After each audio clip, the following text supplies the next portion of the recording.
أعوذ بالله السميع العليم من الشيطان الرجيم. بسم الله الرحمن الرحيم. الحمد لله رب العالمين الذي جعلنا من المسلمين ولا سيما من المؤمنين، والصلاة والسلام على أشرف الأنبياء والمرسلين حبيب إله العالمين سيدنا ومولانا ومقتدانا أبي القاسم محمد. اللهم صل على محمد وآل محمد وعلى أهل بيته الطيبين الطاهرين المعصومين المظلومين المنتخبين المنتجبين الذين أذهب الله عنهم الرجس وطهرهم تطهيرا. اللهم صل على محمد وآل محمد. واللعنة الدائمة الباقية على أعدائهم أجمعين من ليلنا هذا إلى قيام يوم الدين. أما بعد فقد قال الله سبحانه وتعالى في القرآن الحكيم وقوله الحق: إنا أعطيناك الكوثر. صلوات. اللهم صل على محمد وآل محمد. قابل عزت و احترام عزادار، ایام عزائے فاطمیہ کے مناسبت سے منعقد ہونے والے خمسہ مجالس کی آج تیسری مجلس،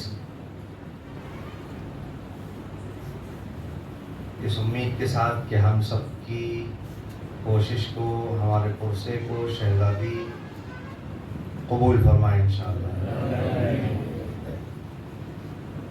ہدف مجلس اور مقصد مجلس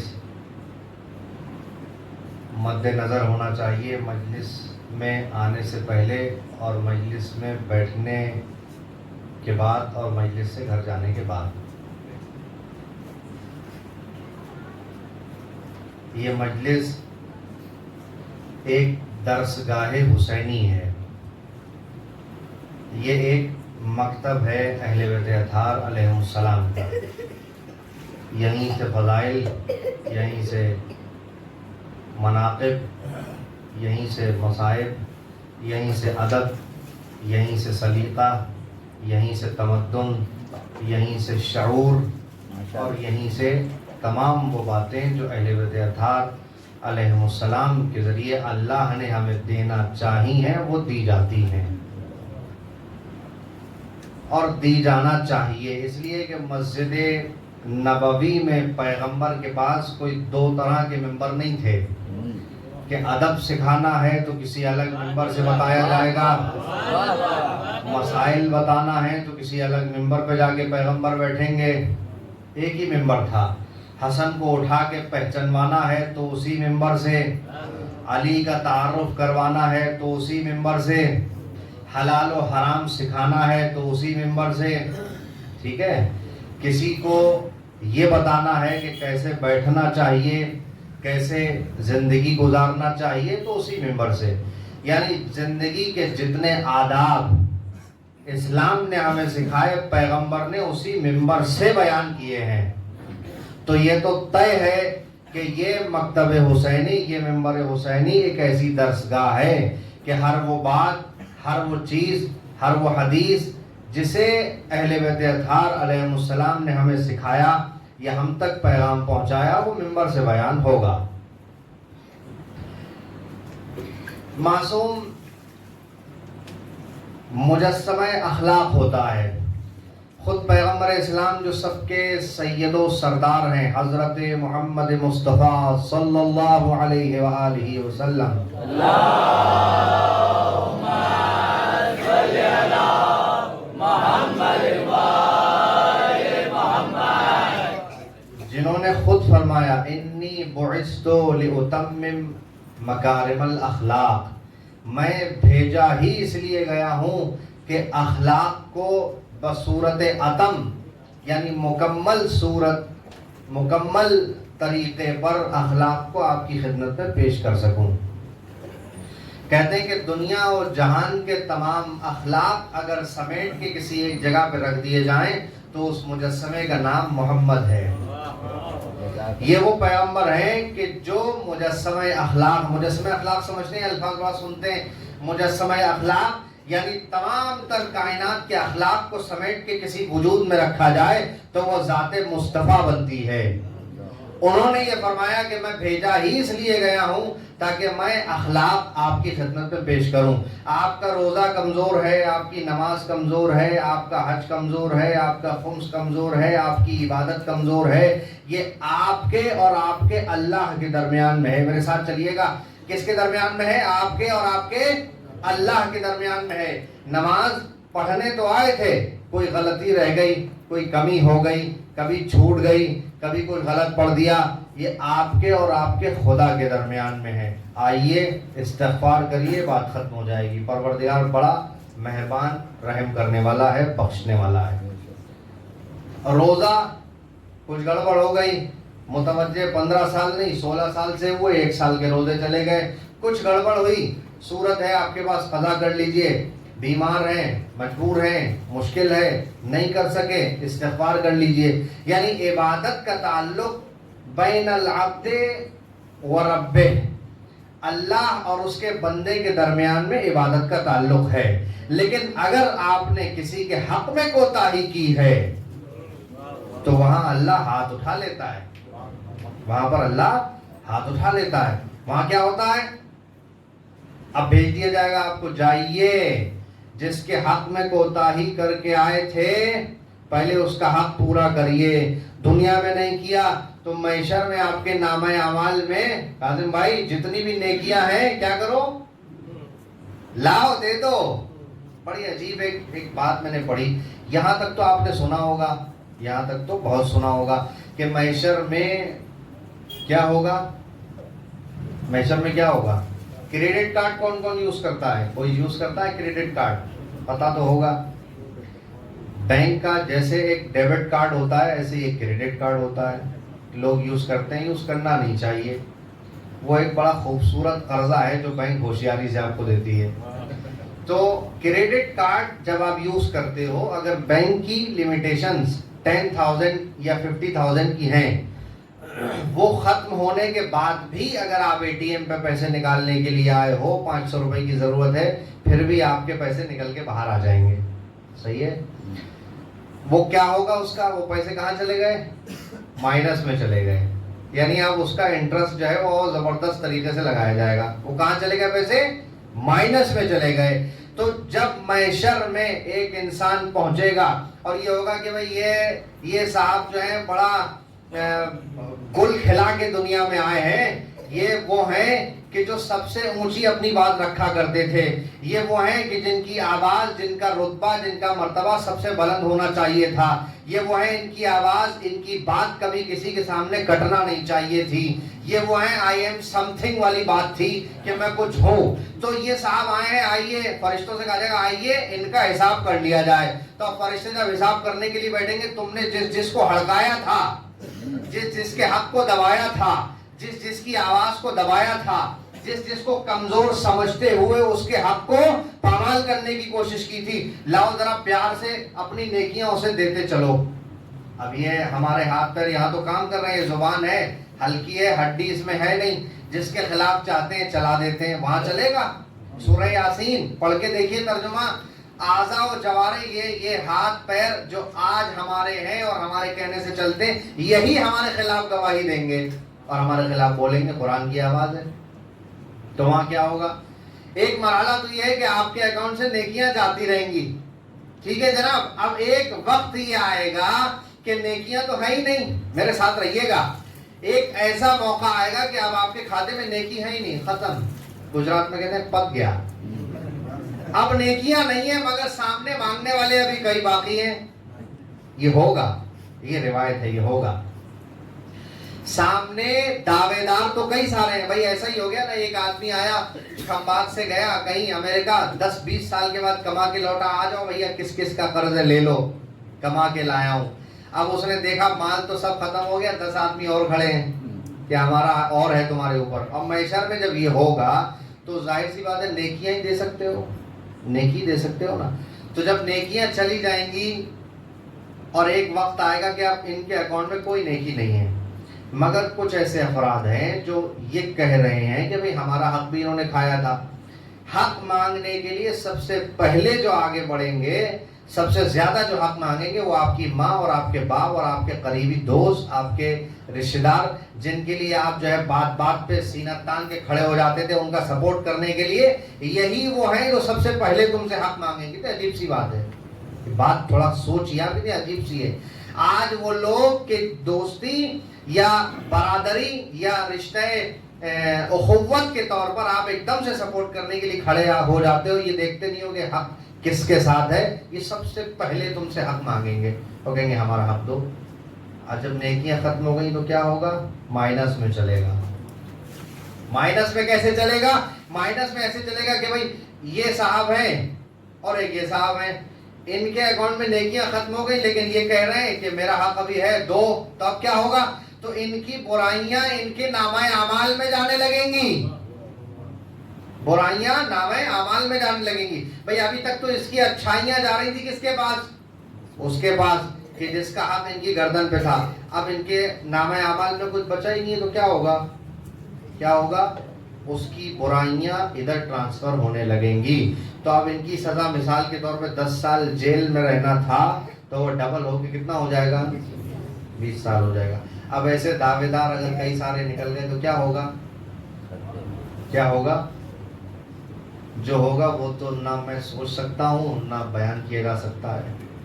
وہ تو بس اللہ ہی جانے. کسی نے کہا کہ بھئی ایک جنگل میں ہم جا رہے تھے, اگر آپ جنگل میں جا رہے ہیں اکیلے ہیں, آپ کے سامنے شیر آ جائے تو کیا کرو گے؟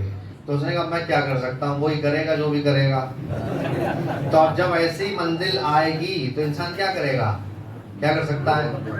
کچھ کر سکتا ہے؟ وہی کرے گا جو کرنا ہے, وہی کرے گا. اب ہمارے سمجھنے اور عبرت اور سبق لینے کی بات یہ ہے کہ ہم یہ جو دنیا میں ایک دوسرے کے پیچھے پڑے ہیں, ٹھیک ہے, اپنی بات کے چکر میں پڑے. ایک معصوم نے حدیث ارشاد فرمائی, آپ نے فرمایا کہ جس کے پاس اچھا اخلاق نہیں ہوتا ہے اس کے گناہ معاف نہیں ہوتے ہیں. کیا فرمایا؟ جس کے پاس اچھا اخلاق نہیں ہوتا اس کے گناہ معاف نہیں ہوتے. جس کے پاس اچھی گفتگو کرنے کا سلیقہ, ادب, شعور نہیں ہوتا اس کے گناہ معاف نہیں ہوتے. یہ چھٹے امام سے روایت کی, امام بیان فرما رہے تھے, کسی نے سامنے سے کھڑے ہو کے سوال کیا, مولا یہ کیسے ہو سکتا ہے کہ اس کا اخلاق اچھا نہیں ہے مگر اس کے گناہ معاف نہیں ہوں گے, یہ کیسے پاسبل ہے؟ یہ نقطہ سمجھنے کا ہے.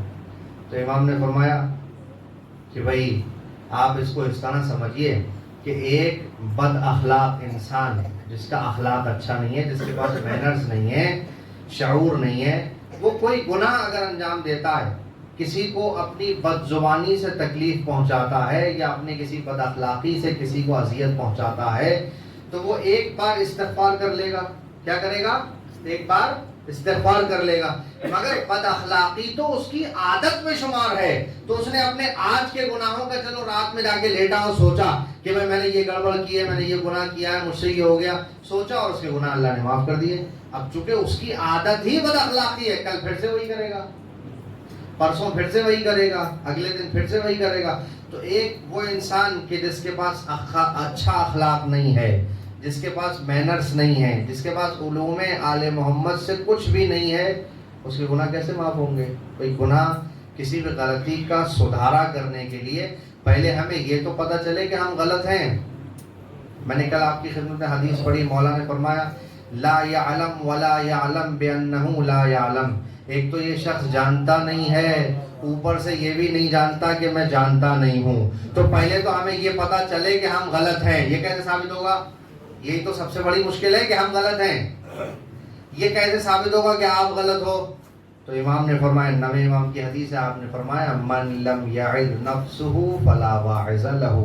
آپ نے فرمایا جس کا نفس اسے نصیحت نہیں کر سکتا تو اسے کسی اور کی نصیحت کبھی کام نہیں آئے گی.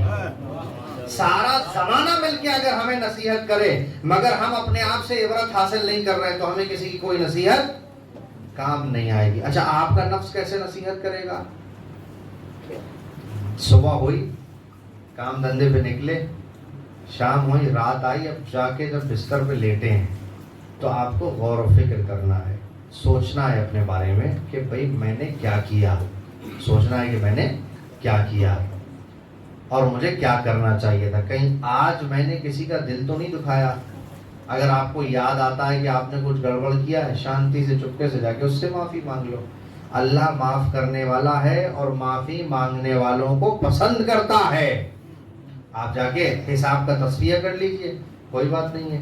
لیکن اگر آپ سوچتے ہی نہیں ہو، آپ کبھی سوچتے ہی نہیں ہو اپنے بارے میں، غور و فکر ہی نہیں کرتے ہو، تو آپ کبھی بھی اس نتیجے میں نہیں پہنچو گے کہ آپ غلط ہو. ہاں کوئی اگر دوسرا آپ کو کہے گا کہ آپ غلط ہیں تو وہ تو آپ کو کبھی بھی برداشت نہیں ہوگا. آپ کو آپ کا نصیب، آپ کا نفس، آپ کا اندر کا انسان ہی آپ کو متوجہ کر سکتا ہے کہ آپ کیا کر رہے ہیں. صحیح ہے. کل ہماری گفتگو ہو رہی تھی، جو ایک روایت باقی رہ گئی تھی، میں نے کہا تھا میں انشاءاللہ آج پیش کروں گا آپ کی خدمت میں. ایک صلوات پڑھیے محمد والے محمد پر. اللہم صلی علی محمد وآل محمد. امام سجاد علیہ السلام نے ایک کتاب لکھی، آپ کی کتاب ہے رسالۃ الحقوق. آپ کی کتاب ہے رسالۃ الحقوق، جس کے اندر سب کے حقوق بیان کیے گئے. باپ کا بیٹے پر کیا حق ہے، بیٹے کا باپ پر کیا حق ہے، دوست کا دوست پر کیا حق ہے، ماں کا بچوں پہ کیا حق ہے، استاد کا شاگرد پہ کیا حق ہے، شاگرد کا استاد پہ کیا حق ہے. یہ سارے حقوق اس کے اندر بیان کیے گئے.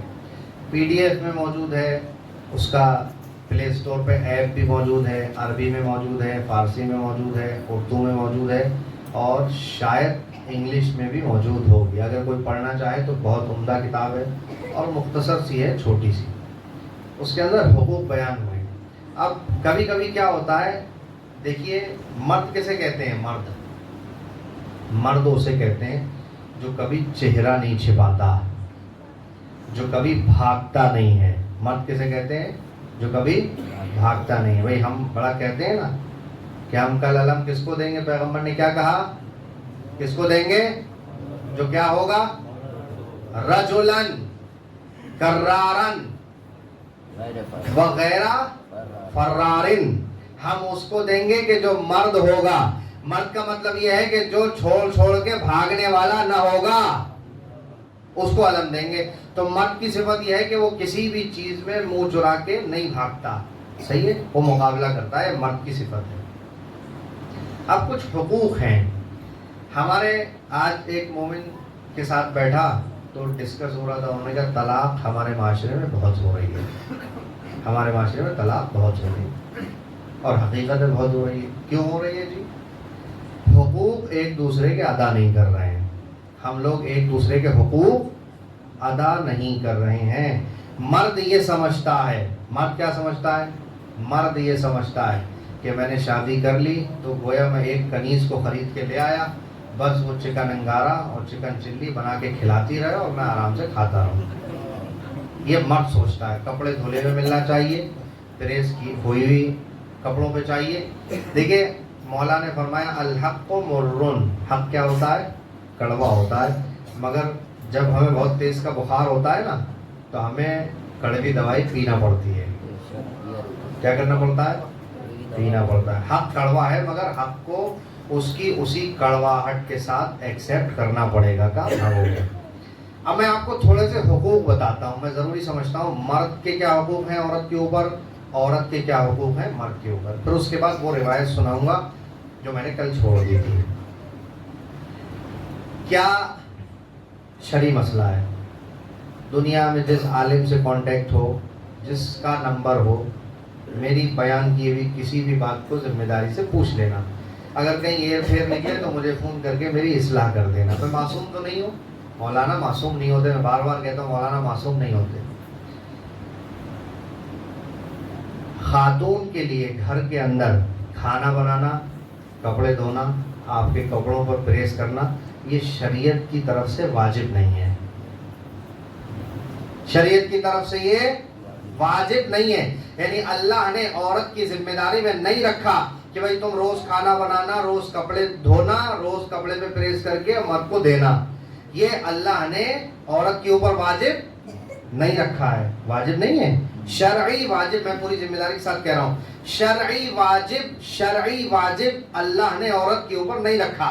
اخلاقی واجب ہے. اگر کوئی مرد اپنی بیوی کا خیال رکھتا ہے, گھر کی چیزیں ختم ہونے سے پہلے اس کے پاس لاتا ہے. امام صادق علیہ السلام کی حدیث ہے, شیخ یعقوب کلینی نے اصول کافی کے اندر لکھا کہ مرد کی ذمہ داری, اگر وہ چاہتا ہے کہ اسے برکت ملے تو اسے چاہیے کہ وہ اپنے گھر میں چیزوں کو ختم ہونے سے پہلے لا کے رکھے. اگر وہ دیکھتا ہے کہ بھئی 4-5 پیاز رہ گئی ہیں تو اسے چاہیے 5 کلو پیاز لا کے رکھ دے. وہ دیکھتا ہے کہ چاول تھوڑے سے رہ گئے ہیں تو اسے چاہیے ختم ہونے سے پہلے لا کے رکھ دے. اس میں برکت ہے. کس نے فرمایا؟ امام معصوم نے فرمایا. اگر مرد اپنی ساری ذمہ داریوں کو پورا کرتا ہے تو عورت کے اوپر اخلاقی طور سے اس کا فریضہ ہے, اخلاقی واجب ہے, شرعی واجب نہیں, اخلاقی واجب ہے کہ وہ مرد کے لیے کھانا بنائے, وہ مرد کے کپڑے دھوئے. اگر کبھی کوئی عورت بیمار ہے, کوئی خاتون مریض ہے, یا اس کا دل نہیں ہوتا, وہ کہے کہ بھائی کپڑے نہیں دھلے, کھانا نہیں بنا, تو اب مرد کو حق نہیں ہے کہ وہ اس کے اوپر ڈنڈا لے کے سیدھا ہو جائے کہ بھائی کھانا کیوں نہیں بنا. کیونکہ شریعت نے ذمہ دار نہیں بنایا, شریعت نے ذمہ دار نہیں بنایا. پیغمبر اسلام, روایت ہے, بیٹھے ہوئے ہیں, مولا کائنات گھر کے اندر ہیں, جناب سیدہ کے ساتھ, جناب فاطمہ زہرا سلام اللہ علیہا کے ساتھ. صلوات پڑھیں.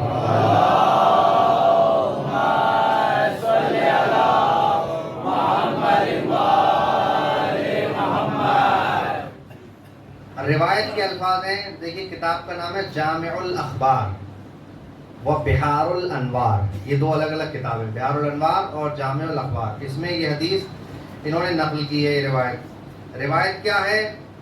کلام معصوم و زبان معصوم, یعنی عربی میں آپ کو بتا رہا ہوں. روایت یہ ہے کہ عن امیر المومنین علیہ السلام, روایت کے نقل کرنے والے خود مولا علی ہیں.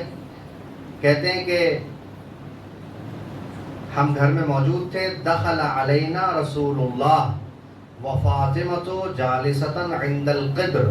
کہتے ہیں ہم گھر میں موجود تھے کہ پیغمبر اسلام گھر کے اندر داخل ہوئے اور جناب فاطمہ زہرا ایک قدر کہتے ہیں برتن کو, پتیلی کہہ سکتے ہو آپ, برتن کہہ سکتے ہو, پتیلی کے پاس آپ بیٹھی ہوئی تھیں. وَأَنَا أُلْقِي الْعَدَسَ, اور میں دال صاف کر رہا تھا. بیان کون کر رہا ہے؟ روایت کون بیان کر رہا ہے؟ مولا علی. گھر میں کون کون موجود ہے؟ جناب فاطمہ موجود ہیں اور مولا علی موجود ہیں. شادی ہو گئی ہے. پیغمبر اسلام داخل ہوئے تو پیغمبر نے دیکھا کہ جناب سیدہ پتیلی کے پاس کچھ کر رہی ہیں, کھانا بن رہا ہے. ماحول سے پتہ چل رہا ہے کیا ہو رہا ہے, کھانا بن رہا ہے. اور مولا علی کیا کر رہے ہیں؟ دال صاف کر رہے ہیں. مولا علی کیا کر رہے ہیں؟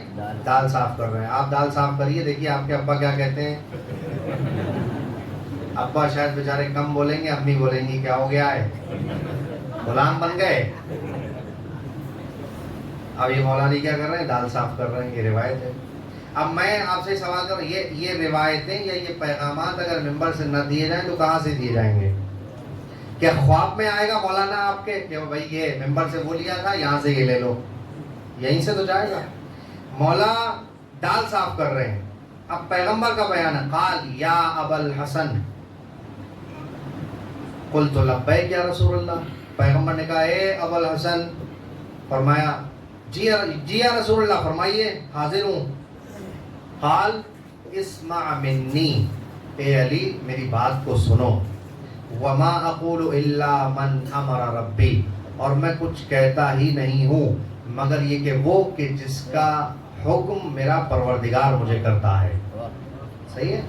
اس کے بعد کہتے ہیں ما من رجل یعین امرأتہ، کوئی بھی مرد جب اپنی بیوی کی مدد کرتا ہے فی بیتہا، اس کے گھر میں یعنی گھریلو کام میں، کوئی بھی مرد اگر اپنی بیوی کی مدد کرتا ہے الا کان لہ بکل شعرۃ علی بدنہ عبادت سنۃ صیام نہارها وقیام لیلها.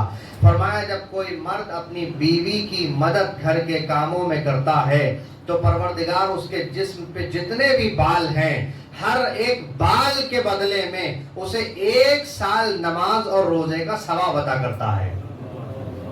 یہ روایت ہے، معصوم فرما رہے ہیں. اللہ کے رسول نے فرمایا جو مجسمہ اخلاق ہیں کہ اگر آپ مدد کرتے ہو گھر کے کاموں میں تو کیا ہے، آپ کو کیا اجر ملے گا؟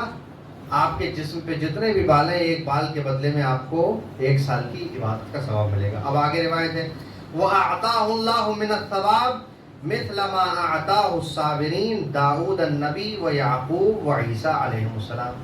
اور اللہ جناب داؤد، جناب یعقوب اور جناب عیسیٰ جیسے صبر کے برابر اسے اجر عنایت فرمائے گا. اس کے بعد روایت تو لمبی ہے، میں پوری پڑھوں گا تو آپ آدھے سو جائیں گے. اس میں یہ لکھا ہے، میں بات ختم کر رہا ہوں، نیچے لکھا ہے کہ بھائی پیغمبر نے فرمایا کہ جو انسان اپنے بیوی بچوں کا خیال رکھتا ہے یہ سب سے بہترین اور سب سے بڑی عبادت ہے. اپنے بیوی بچوں کا خیال رکھنا، ان کی ضرورتوں کو بر وقت پورا کرنا، جو انسان ایسا کرتا ہے یہ ایک بہترین عبادت ہے. اب یہ تو بات جناب مرد کے سائڈ سے ہو گئی. اب ایک خاتون کی سائڈ سے آپ سنیے. پیغمبر اسلام کی خدمت میں خاتون آتی ہے اور آنے کے بعد کہا کہ یا رسول اللہ، کسی کو بھیجتی ہے. روایت کے الفاظ ہیں کہ ارسلت الی النبی رسول، اس نے ایک پیغمبر کو بھیجا، یعنی کسی میسنجر کو بھیجا رسول کی خدمت میں، اور پیغام دیا کہ بھئی نبی سے کہنا کہ میرا شوہر جو ہے زوجی سافرہ، میرا شوہر جو ہے کہیں ٹریولنگ پہ سفر پہ گیا ہوا ہے، وَمَنَعَنِي أَن لَا أَخْرُجْ مِن بَيْتِي حَتَّى يَعُودَ، اور وہ مجھے منع کر کے گیا ہے کہ میں گھر سے باہر نہ نکلوں جب تک کیا ہے وہ سفر سے واپس نہ آ جائے. وَأَنَا سَمِعْتُ أَبِي مَرِضَ، اور میں نے سنا ہے کہ میرے والد بیمار ہو گئے. یہ خاتون نے کیا بھیجا ہے؟ پیغام کس کو بھیجا ہے؟ کس کو بھیجا ہے؟ پیغمبر کے پاس ایک آدمی آیا ہے، اس نے کہا کہ میرا شوہر سفر پہ گیا، تجارت کے سفر پہ، لیکن مجھے یہ کہہ کے گیا کہ جب تک میں سفر سے واپس نہ آ جاؤں، جب تک سفر سے، دیکھیں بیوی کو اطاعت کرنا ہے شوہر کی، جب تک سفر سے واپس نہ آ جاؤں تو گھر سے باہر مت نکلنا. لیکن میرے والد بیمار ہو گئے ہیں، ان کی عیادت کے لیے جانا چاہتی ہوں. پیغمبر اسلام نے جو آیا تھا اس سے کہا کہ جا کے کہہ دو اجلسی فی بیتک واطیعی زوجک، اپنے گھر میں بیٹھو اور اپنے شوہر کی اطاعت کرو. گھر میں بیٹھ گئی. کون بیمار تھا؟ ابا جان، مگر دیکھنے کے لیے نہیں گئی. کچھ دن کے بعد اس نے سنا کہ بھائی بہت زیادہ بیمار ہو گئے، سیریس ہو گئے. پھر پیغام بھیجا. پیغمبر اسلام کا سیم جواب آیا. آپ نے فرمایا کہ جاؤ کہہ دو کہ گھر میں بیٹھے واطیعی زوجک، اور اپنے شوہر کی اطاعت کرے. پھر سے نہیں گئی. اب اسے خبر ملی کہ اس کے والد محترم دنیا سے گزر گئے. کیا خبر ملی؟ ابا جان دنیا سے گزر گئے. دیکھیے ایسی خواتین بھی بڑا مشکل سے ملتی ہیں کہ پیغمبر نے کہا گھر میں بیٹھو تو گھر میں بیٹھ گئی. اب جب خبر سنی کہ بھی والد گزر گئے ہیں تو اس نے کیا کیا؟ پھر سے بھیجا. اب نبی نے پھر سے وہی کہا کہ گھر میں بیٹھو اور اپنے شوہر کی اطاعت کرو. باپ کے جنازے میں آنے کے لیے بھی کیا کہا؟ گھر میں بیٹھو اور اپنے شوہر کی اطاعت کرو. یہ گھر سے باہر نہیں نکلی، شوہر کی اطاعت کی اس نے. اب سننے کی بات ہے، والد کا جنازہ لے جایا گیا، دفن کر دیا گیا. جب دفن ہو گئے اس کے بعد اب پیغمبر نے اپنی طرف سے ایک آدمی کو بھیجا اور کہا جاؤ اسے جا کے پیغام دے دینا کہ تم اپنے باپ کی عیادت کرنے کے لیے، اپنے باپ کے جنازے میں شرکت کرنے کے لیے گھر سے باہر نہیں آئیں اور تم نے اپنے شوہر کی اطاعت کی، تو اللہ کو شوہر کی اطاعت کرنا تمہارا اتنا پسند آیا کہ اس نے تمہارے ابا جان کے تمام گناہوں کو معاف کر دیا. اب آپ بتائیے، اب وہ اپنے شوہر کی مخالفت کر کے اگر چلی آتی، گھر میں چلی آتی، اپنے والد کی زیارت کرنے کے لیے، وہ زیادہ بہتر تھا یا اس کے والد کے سارے گناہوں کو اللہ نے معاف کر دیا وہ زیادہ بہتر ہوا؟ وہ زیادہ بہتر ہوا۔ تو کبھی کبھی ہم جو ہے وہ بڑے فائدے کو چھوڑ دیتے ہیں اور چھوٹی سی چیز پہ اڑ جاتے ہیں۔ ہم کیا کرتے ہیں؟ بڑے فائدے کو چھوڑ دیتے ہیں اور چھوٹی سی چیز پہ اڑ کے بیٹھ جاتے ہیں۔ جناب سیدہ نے ولایت امیر المومنین علیہ السلام، جو بار بار سنتے کہ بھئی ولایت کا دفاع جناب سیدہ کرتی تھیں، جناب فاطمہ زہرا سلام اللہ علیہا، وہ پیغامات، وہ علم، وہ مرتبہ جو امیر المومنین کے سینے میں تھا، وہ سارا علوم کا خزانہ اسے آشکار کرنا چاہتی تھی جناب فاطمہ زہرا، کہ اگر امیر المومنین کسی تخت پہ بیٹھیں گے، امیر المومنین کسی مرکز میں آئیں گے، تو آپ کے سینہ مبارک میں جو علم کا خزانہ ہے وہ لوگوں تک پہنچے گا، یعنی لوگ آگاہ ہوں گے، لوگوں کو علم ملے گا۔ یہ وجہ تھی کہ آپ اپنے شوہر کی ولایت کا دفاع کرتی رہیں۔ پیغمبر اسلام کے پاس جو ہے، اب دیکھیں نا، علم بڑی عجیب سی چیز ہے۔ پیغمبر کے پاس ایک فرشتہ نازل ہوا اور کہتا ہے کہ پیغمبر، یہ جو سامنے جوان بیٹھا ہوا ہے، اس کی زندگی میں 3 دن باقی رہ گئے ہیں، اس کی زندگی میں 3 دن باقی رہ گئے ہیں۔ 3 دن کے بعد اس کی روح قبض کرنے کا آرڈر ملا ہے مجھے۔ کیا کہا؟ 3 دن کے بعد اس کی روح قبض کرنے کا آرڈر ملا ہے مجھے۔ چلا گیا پیغام دے کے، پیغمبر نے اسے بلایا جوان کو، کہا ادھر آؤ، تمہاری زندگی میں 3 دن رہ گئے ہیں، 3 دن کے بعد تم چلے جاؤ گے۔ تو اب یہ اس روایت کو نقل کرنے والے سید عادل علوی، ایک بہت بزرگ عالم دین ہے نجف اشرف کے، شاید انتقال ہو گیا ان کا، کہا کہ بھائی آپ 3 دن کے بعد، انہوں نے فرمایا، انہوں نے نقل کیا اس واقعے کو، کہتے 3 دن کے بعد آپ چلے جاؤ گے۔ تو اب کسی آدمی کو اگر یہ پیغام مل جائے کہ بھیا 3 دن ہیں، 3 دن کے بعد چلے جائیں گے، آپ کیا کرے گا؟ وہ کیا، آپ کو کیا لگتا ہے کیا کرے گا؟ ایک سمجھدار آدمی، عقل مند آدمی، اگر اسے پتہ چل جائے 3 دن کے بعد وہ گزر جائے گا، وہ کیا کرے گا یا اسے کیا کرنا چاہیے؟ اس نے سوال کیا، پیغمبر سے سوال کیا، یا رسول اللہ ماذا افعل، اصوم، اصلی، یا رسول اللہ کیا کروں؟ بہت زیادہ نمازیں پڑھنا شروع کر دوں یا روزے رکھوں؟ کیا کروں؟ 3 دن میں کتنے روزے رکھ لو گے بھائی؟ 1 دن میں 1 ہی روزہ ہوگا، 3 دن میں کیا کر لے گا آدمی؟ اگر کسی کے 1 سال کے روزے قضا ہیں، 3 دن میں کر سکتا ہے؟ کچھ بھی نہیں ہو سکتا۔ پوچھا پیغمبر سے کہ میں کیا کروں؟ تو آپ نے فرمایا تعلم، علم حاصل کرو۔ کیا فرمایا؟ علم حاصل کرو، علم حاصل کرو۔ آپ نے فرمایا علم سے مراد یہ نہیں تھا کہ بھائی وہ اپنے 3 دن میں جا کے کسی مدرسے میں داخلہ لے گا، حوضے کی تعلیم حاصل کرے گا، نہیں، ضروری نہیں ہے کہ علم حاصل کرنے کے لیے حوضے میں جانا پڑے گا۔ کہ علم حاصل کرو، حلال و حرام کو سیکھو، ایمان کو مضبوط کرو۔ کیا کرو؟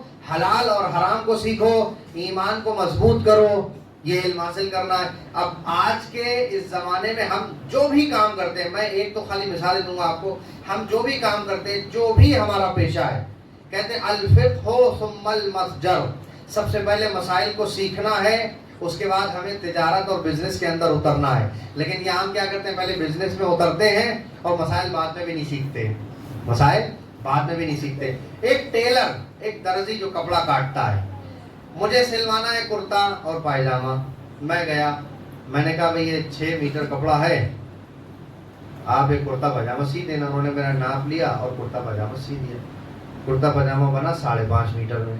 تو اب 98% ٹیلر ایسے ہیں کہ جو 1 میٹر کپڑا ہے، 2 میٹر کپڑا ہے، آدھا میٹر کپڑا ہے، کبھی بچا ہوا کپڑا واپس کرتے ہیں؟ نہیں کرتے ہیں۔ اچھا شریعت کی بات چھوڑیے، آپ کی عقل کیا کہتی ہے؟ جو انہوں نے بچا ہوا کپڑا واپس نہیں کیا، کیا ان سے سوال ہوگا؟ آپ کا دماغ کیا کہتا ہے؟ کسی کا سامان بچا ہوا ہے، دینا چاہیے؟ دینا چاہیے۔ آپ نے بلایا پنکھا ٹھیک کرنے والے کو، اوپر سے خالی ایک تار اس کا کٹ ہو گیا تھا، اس نے کہا پنکھے کو کھول کے لے جانا پڑے گا صاحب دکان پہ، پنکھے کو کھول کے لے جانا پڑے گا دکان پہ، 400 روپے لگیں گے۔ انہوں نے کہا ٹھیک ہے لے جاؤ، ٹھیک تو کروانا ہی ہے۔ اب یہ صاحب وہاں گئے، انہوں نے بغیر ضرورت کے پنکھے کو صبح سے شام تک اپنے پاس رکھا اور شام میں کپڑا اپڑا مار کے تار ٹھیک کر کے لٹکا دیا۔ اب آپ مجھے یہ بتائیے، انہوں نے 400 روپے لے لیے، آرام سے 400 روپے لے لیے. صحیح کیا انہوں نے, صحیح کیا. اللہ اکبر, اللہ اکبر. آج کے آدمی کو غور و فکر کرنے کی ضرورت ہے. ہم اپنی دنیا میں کس قدر تیز بھاگتے چلے جا رہے ہیں کہ ہمیں پیچھے کا بالکل دکھائی نہیں دے رہا ہے, کچھ نظر نہیں آ رہا ہے. اتنی تیز بھاگ رہے ہیں کہ ہمیں کچھ سمجھ میں نہیں آ رہا ہے. کیا یہ سوال نہیں ہوگا؟ سوال نہیں ہوگا. سوال پہ یاد آیا کہ یہ مسجد سوال کرے گی. ایک صاحب نے بڑی اچھی بات کہی تھی وہاں سے, نام مجھ نہیں یاد, بزرگ ہیں دکھائی نہیں دے رہے ہیں. انہوں نے کہا تھا مولانا مسجد میں نہیں ہوتے ہیں پھر بھی مسجد میں نماز پڑھنے تو آنا چاہیے. بہت اچھی بات ہے. مولانا مسجد میں ہو یا نہ ہو, نماز پڑھنے آپ کو آنا چاہیے.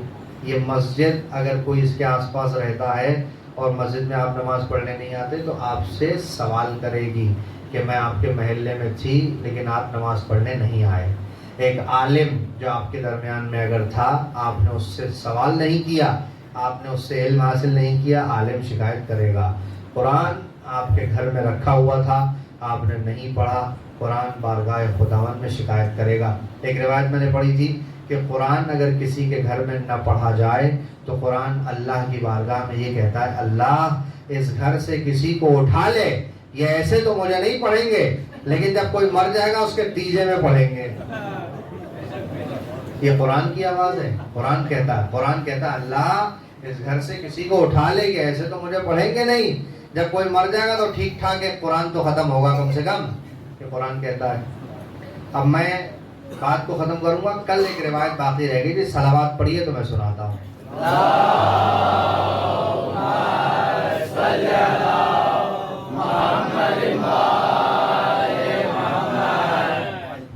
ہماری بات یہاں پر رہ گئی تھی کل کہ اللہ نے اپنے حبیب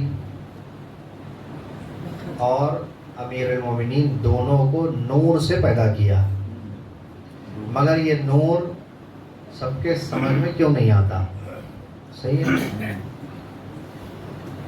تو اصول کافی کتاب کا نام ہے, روایت لکھی ہوئی ہے کہ بھائی جب اللہ نے لما اراد اللہ سبحانہ وتعالی ان یخلق العالم, جب اللہ نے یہ سوچا, یہ ارادہ کیا کہ بھائی دنیا کو بنایا جائے, فامر جبرائیل, تو اللہ نے جناب جبرائیل کو حکم دیا ان یاخذ الطین, کہ بھائی مٹی لے کر آئیے, مٹی لائی جائے, ہم ایک پتلا بنائیں گے اور انسانیت کا آغاز کیا جائے گا, جناب آدم کا پتلا بنے گا. اب جناب جبرائیل, روایت کہتی ہے جناب جبرائیل نے کیا کیا, اپنے ایک ہاتھ کو بڑھایا اور آسمان سے مٹی کو اٹھایا, ایک ہاتھ کو بڑھایا زمین سے مٹی کو اٹھایا اور مٹی کو اللہ کی بارگاہ میں پیش کر دیا.